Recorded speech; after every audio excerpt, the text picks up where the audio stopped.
In this video, we're going to be talking about one of my favorite video game developers, From Software.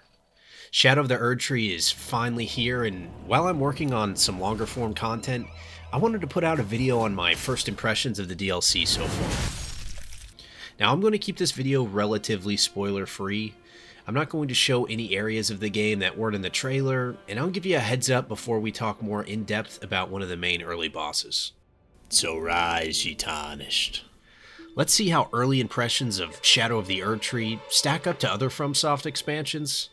And did a game as large and demanding as Elden Ring even need DLC to begin with?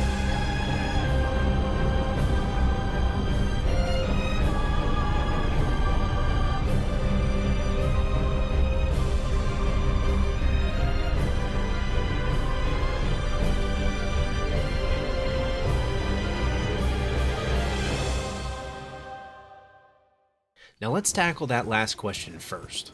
Asking if Elden Ring needed DLC is kind of like asking if we really needed the extended versions of the Lord of the Rings trilogy. I mean, the theatrical cuts stand up on their own. We might not have technically needed it, but I can't tell you the last time I watched the theatrical versions of the trilogy. Similarly to the theatrical cuts, Elden Ring stands on its own already. But if the additional content is up to the quality of the original and does not detract, then hey, why not add it for those of us who have played for hundreds of hours and somehow still aren't fully satiated? And for most game development teams, I'd be a bit worried about the opportunity cost of releasing DLC 2 years after the base game drops, but not with From Software. I mean, first of all, historically speaking, From Software's DLCs and expansions have been some of their best content. Bloodborne and all of the Dark Souls games all got great DLC and content added post-launch.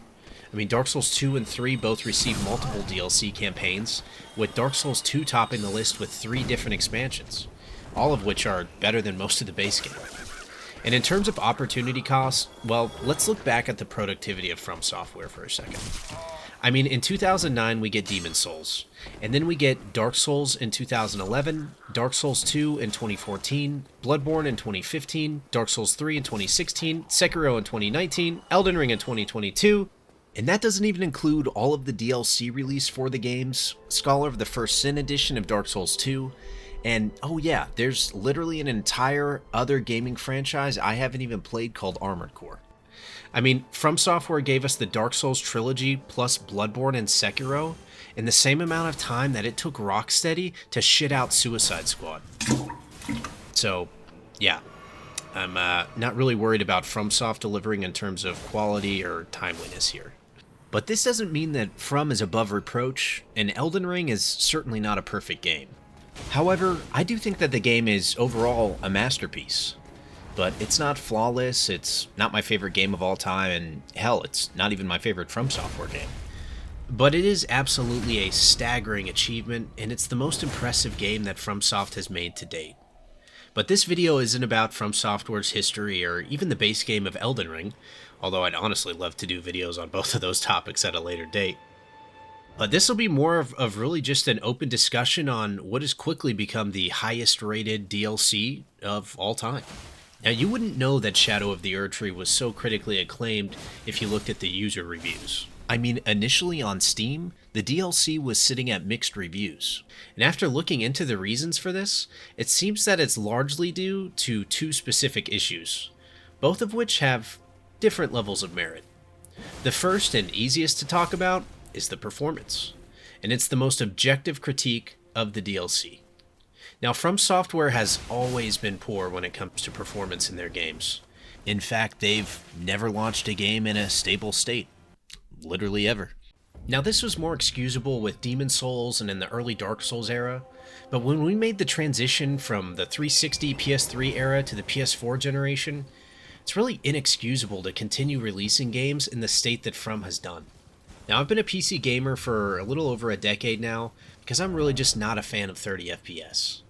And unfortunately, FromSoft's reputation on PC is even worse. The PC port of Dark Souls 1 was historically atrocious, and that same utter lack of attention and total disregard for the customer's experience was carried through to the release of Elden Ring and continues with its DLC.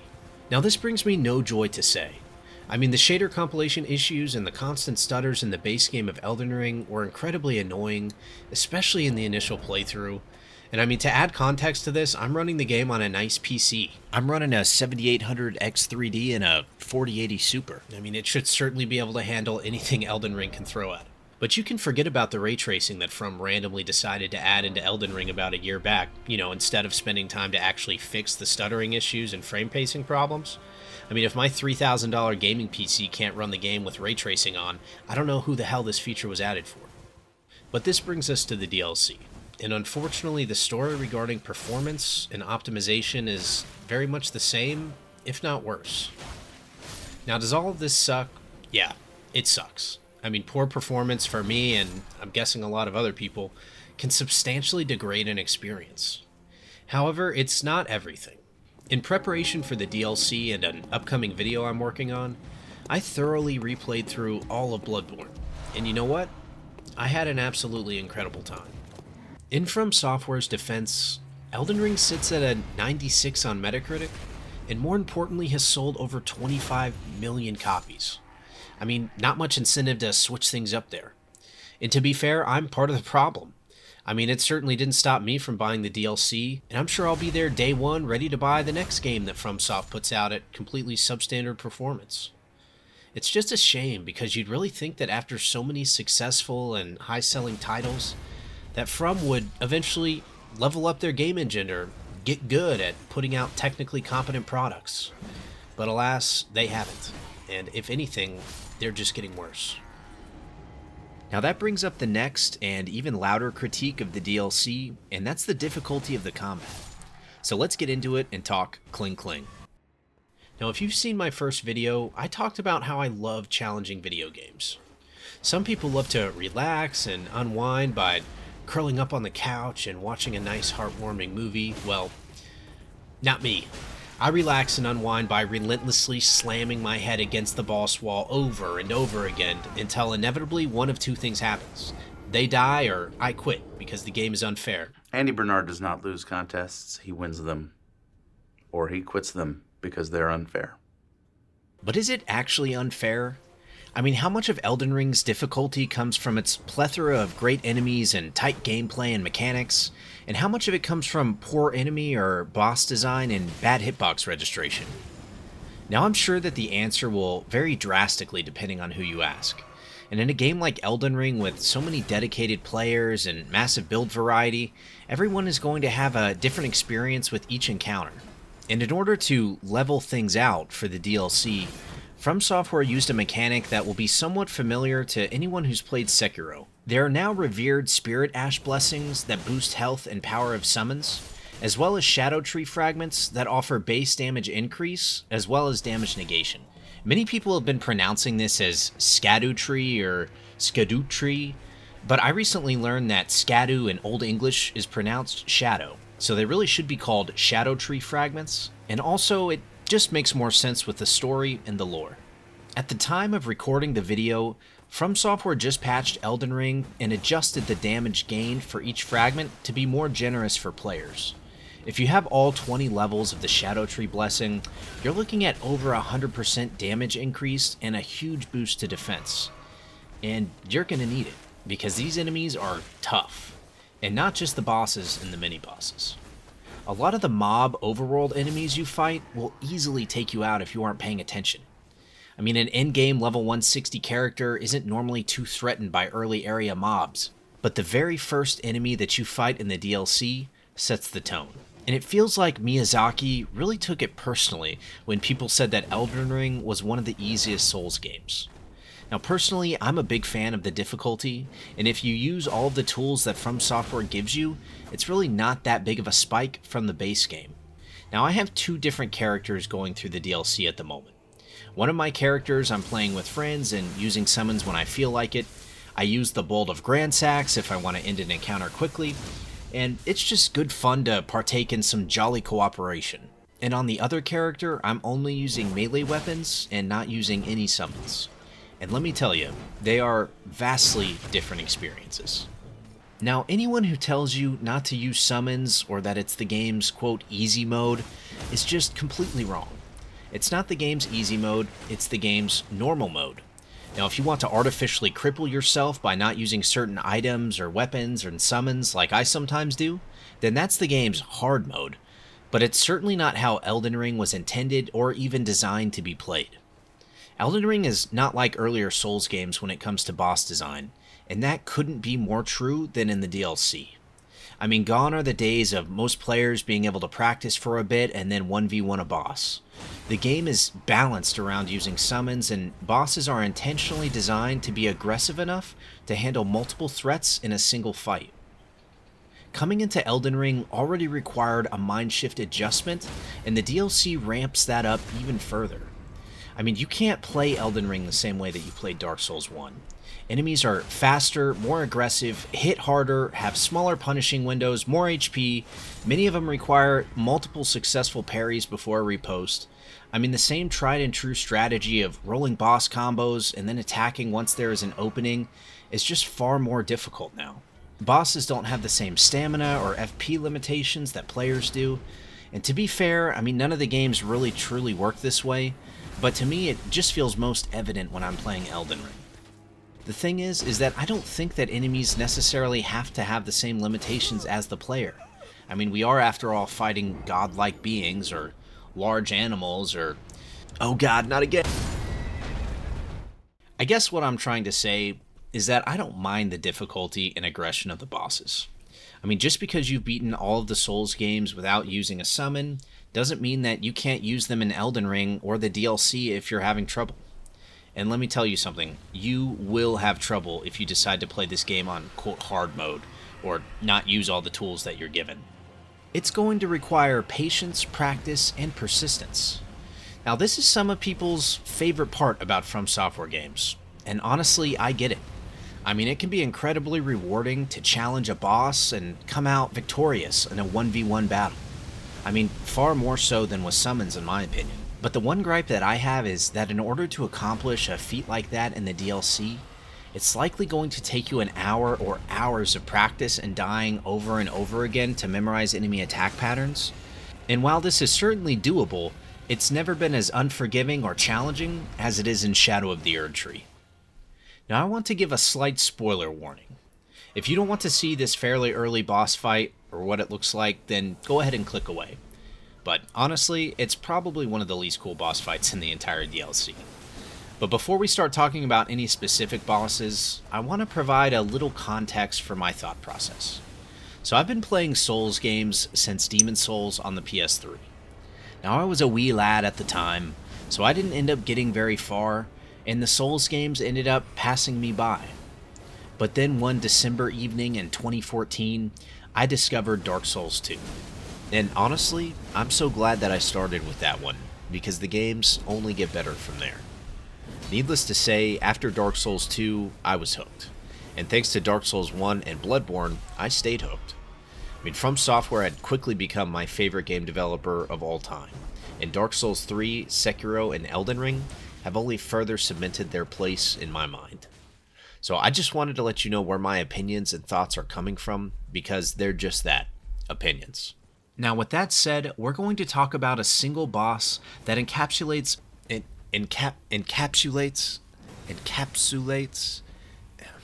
Hold on. We're going to talk about a single boss that encapsulates many of the small gripes regarding enemy and boss design that FromSoft has been embracing since Dark Souls 3. Enter the Golden Hippopotamus. Now let me tell you, this guy does not mess around, and he'll show you that about 2 seconds into the boss encounter. So what are the mechanics of this boss that I dislike? Well, a few. For one, the boss just isn't that cool. This will be the most subjective of my critiques, but I do prefer more humanoid enemies. Now this isn't to say that I don't want to fight a mixture of enemies or that I don't like fighting large beasts or monsters.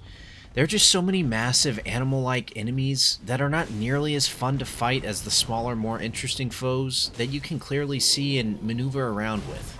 I mean, I straight up don't enjoy fighting the stupid crabs, lobsters, land octopus creatures, or giant rams that just roll around everywhere. I don't dislike fighting these enemies because they're difficult, because they're really not. I don't like fighting them because they're simply not fun to fight and they're annoying. They take up a big part of the screen and they're just boring. With any large enemy type in these games, you're automatically going to be fighting on multiple fronts. First off, you'll be contending with the main boss, and then secondly, you'll be fighting the camera the entire time. Now you can unlock from the boss to help readjust if you get backed into a corner, and player positioning is key, even more so with large enemies. Not being locked onto the enemy can drastically help in some combat situations. The problem is that once you unlock your camera from a larger-than-life foe, it can be very difficult to see where their telegraphed attacks are gonna land. I mean, stack on insanely delayed swings, bad hitboxes, long attack combos, AoE damage added to every other attack, and you've got a recipe for a fun fight, maybe? I don't know. Let's talk about the delayed swings and bad hitboxes, because they're two of the biggest issues that I have with Elden Ring, and by extension, Shadow of the Erdtree. And to be fair to Elden Ring, I mean, this is a game that somehow has god-tier hitbox registration, while simultaneously also having some of the worst I've seen. I mean, take a look at this. You can clearly see my character teleporting into the hippo's mouth. The problem is that the more you crank up the difficulty and challenge of these bosses, the more it's going to stand out when something is blatantly broken or designed and implemented poorly. Delayed attacks have been a feature of the Souls games since Dark Souls 3 came out. I mean, my problem with them is that all it really requires is for you to get hit by the attacks a few times to learn the timing. There isn't any kind of consistent visual cue like with normal attacks, and if you start trying to evade when you see the telegraphed action, you'll get smashed 3 seconds later when the attack actually lands. Now I know these moves were added in an attempt to switch up the timing and make enemies more difficult, but I think that other tweaks that From Software has implemented are much better ways of accomplishing the same goal. I mean, for example, I think that the long attack combos and AoE damage added to mini attacks are actually something that the game has equipped you to handle very well. Jumping for defensive, evasive actions is massively underrated, and everyone knows that the jump attack is great, but you can jump to avoid many of the different types of AoE damage. And long attack combos and limited punishing windows are just more of what we've always dealt with in the Souls games, just cranked up to 11. Now this is probably the main reason that I prefer fighting more grounded enemies, and unfortunately I don't necessarily have a solution for it. I mean, I do love the spectacle of an epic, massive boss fight, and I wouldn't want that to go away, but I think that Elden Ring could have pulled a page out of Bloodborne's book and added more weak points or vulnerable areas that would stagger a boss if hit hard enough or repeatedly. Now of course these games have a posture break system, and that's great, but you need to be playing fairly aggressively to even trigger it, and hope that the boss doesn't jump across the arena long enough to have the invisible posture bar reset. Now if it sounds like I'm being overly critical or negative, this is all coming from a place of genuine passion and love for the games and experiences that FromSoft has created. The problems that I highlighted are small critiques that I've had for a while now, and with the latest expansion continuing in the same footsteps, it felt like a good time to address it. Luckily for us, From Software has given us awesome new tools and weapons to combat these foes. So let me show you a few of the new weapon classes that I think greatly add to the fun and enjoyment of Elden Ring's combat. The base game of Elden Ring launched with 31 different weapon types or classes, and the DLC adds 8 more. And while the game technically has over 300 different weapons in it, all of which look a bit different and have a unique Ash of War, there were really only 31 different weapon types. And one of my complaints was that of the 31 weapon types added to the base game of Elden Ring, many of them have the same or very similar movesets that we've been using since Dark Souls 3 and even go back to Dark Souls 1 and Demon Souls. However, all of the new weapon classes in the DLC are unique and never seen before. Some of the standouts for me have been the reverse grip sword, fisticuffs, great katanas, and light greatswords. And, hold on. What was that? They're not actually called fisticuffs. They're called hand-to-hand arts. Yeah, no, I'm going to keep calling them fisticuffs. And I mean, the movesets on these weapons are really cool. And the light greatswords allow you to pull off combos by mixing up light and heavy attacks in unique ways. The Great Katana is a solid addition, and I'm a big fan of the moveset. It's great to have a heavy-hitting sword that also stacks up bleed damage. My favorites so far, though, have been the reverse grip sword. I absolutely love this weapon. It's the only weapon to my knowledge that allows you to attack while not breaking your sprint or momentum at all, and it has an absolutely killer Ash of War. And it's a great way to get around shield-bearing enemies or unsuspecting invaders. Like the base game, there are multiple variants of each weapon, and overall, I think that From Software did an excellent job incorporating new and fun weapons that now can be used in the DLC and also brought into the base game. This will only lead to more variety and even further replay value.